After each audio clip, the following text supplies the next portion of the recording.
Salam əziz tələbələr. Bu gün biz Microsoft Excel 2019 proqramında statistik funksiyalarla tanış olacağıq. Statistik funksiyalardan ümumiyyətlə statistik hesablamalar aparmaq üçün istifadə olunur. Bu funksiyalar böyük həcmli məlumatları həll etməyə imkan verir, nəticələri də daha sürətli şəkildə əldə etməyimizə kömək edir. Statistik funksiyaların içərisində ən geniş yayılmışı average funksiyasıdır. Average ədədi orta deməkdir. Yəni ədədi ortanı tapmaq üçün istifadə olunan bir statistik funksiyadır. Gəlin riyaziyyatdan xatırlayaq görək, ədədi orta nə idi? Ədədi orta üçün verilənləri toplayırıq və verilənlərin sayına bölürdük. Məsələn, gəlin burada average düsturunun içərisində 2 dənə ədəd yazaq. Məsələn, 5 və 7 ədədi olsun və bunun ədədi ortasını tapaq. Ədədi ortanı tapmaq üçün nə edəcəyik? İlk növbədə 5 ilə 7-ni toplayırıq 12, daha sonra da sayına bölürük. Yəni 2-yə bölürük, o da olur 6. Və yaxud da gəlin biz burada 3 ədəd yazaq. 3 ədəd yazaq da yenə də eyni proses baş verəcək. 5 üstəgəl 7 üstəgəl 3, cavab olur 15. 15 ilə bölürük ədədlərin sayına, yəni 3-ə. O da olacaq 5. Doğru cavab oldu 5. Ümumiyyətlə, əvvəlki dərslərdə biz düsturlarla bağlı ilkin anlayışlar əldə edəndə öyrənmişdik ki, mötərizə içərisində qalan hissə adlanır arqument. Average-də həmin arqumentin içərisində həm rəqəmləri yaza bilərik, həm də ayrı-ayrı xanaların ünvanlarını yaza bilərik. Məsələn, indiyə qədər biz 2 dənə nümunə göstərdik, ikisində də rəqəmləri özümüz daxil eləmişdik. Amma indi gəlin başqa bir hesablama aparaq.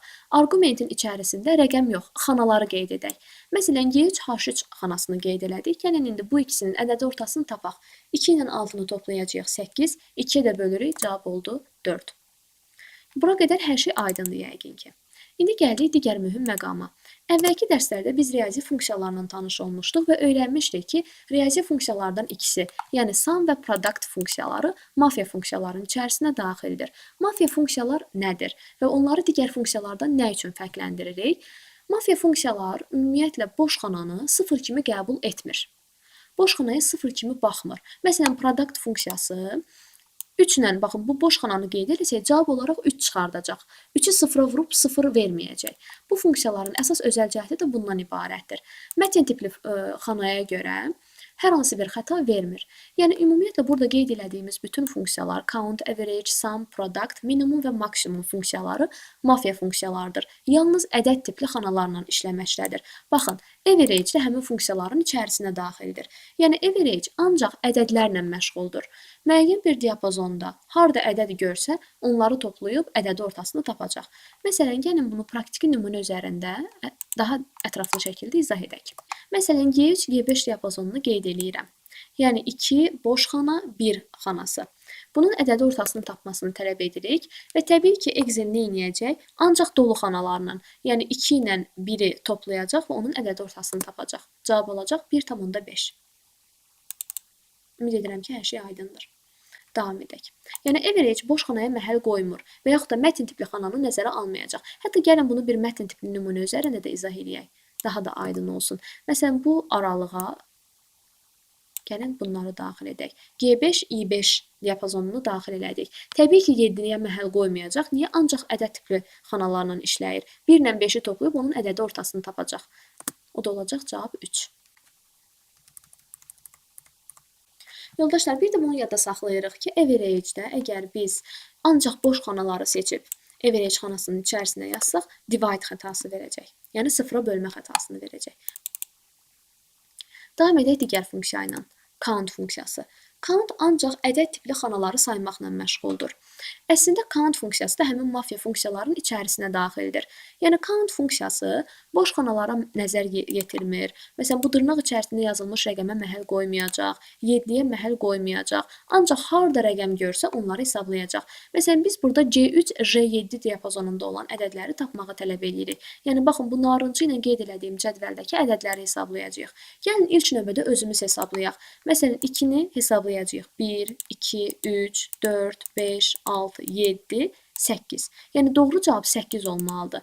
Gəlin, baxaq görək, həqiqətən düz tapmışıq. Bəli, doğrudan da cavab 8 çıxdı. Yəni, count nə işə yarayırdı? Ancaq ədədləri saymaqla məşğuldur. Count A funksiyası, bu da statistik funksiyalardan biridir. Count A dolu olan bütün xanaları sayır. Count A üçün fərqi yoxdur. Xananın içərisində mətin yazılıb, dırnaq içərisində nəsə yazılıb. Heç bir fərqi yoxdur onun üçün. Count A dolu olan bütün xanaları sayır. Gəlin məsələn bu diapazonda dolu olan xanaları sayaq. 1, 2, 3, 4, 5, 6, 7, 8, 9, 10. Doğru cavab 10 olmalıdır. Gəlin baxaq görək. Düzmü hesabladıq? Bəli. Yəni count A ancaq dolu xanaları sayırdı. Count blank count A-nın əksidir. Count blank boş xanaları saymaqla məşğuldur. Gəlin yenə eyni diapazonda boş xanaları hesablayaq. Məsələn 1, 2, 3, 4, 5, 6, 7, 8, 9, 10. Yenə də cavab 10 olmalıdır. Gəlin bunu da hesablayaq. Bəli, doğrudan da cavab 10 oldu. Count if. Statistik funksiyalardan biri də count if funksiyasıdır. Count if müəyyən şərti ödəyən xanaları saymaqla məşğul olan statistik funksiyadır. Bu nə deməkdir? Yəni biz bu funksiya ilə məşğul olan zaman ilk növbədə aralığı qeyd edirik.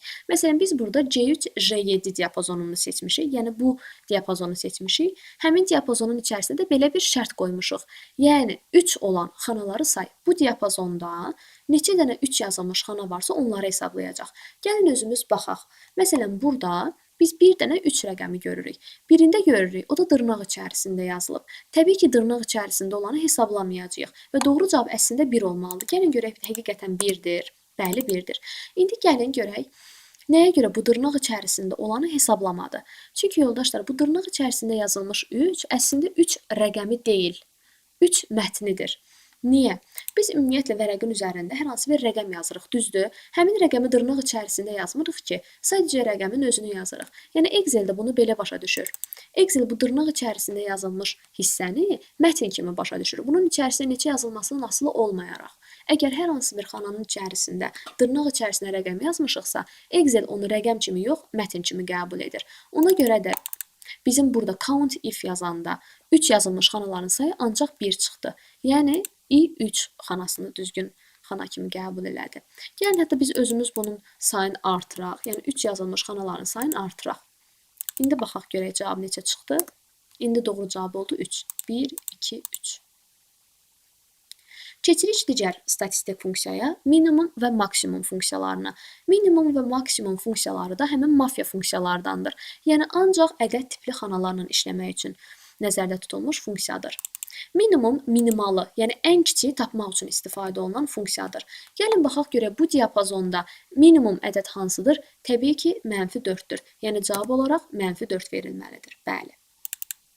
Maksimumu isə bunun tam əksidir. Maksimumu, yəni ən böyük ədədi tapmaq üçün istifadə olunur. Bu diapazonda ən böyük ədəd hansıdır? Təbii ki, 7-dir. Amma yadda saxlayaq yoldaşlar. Məsələn, burada maksimum 7 çıxartdı, düzdür? Bizim yazdığımız diapazonda 2 dənə 7 var. Biri budur, digəri isə budur. Yadda saxlayırıq ki, düzgün cavab baxın bu xanadır. Yəni H4 xanasıdır. Bu günlük bu qədər. Növbəti dərslərdə görüşənədək.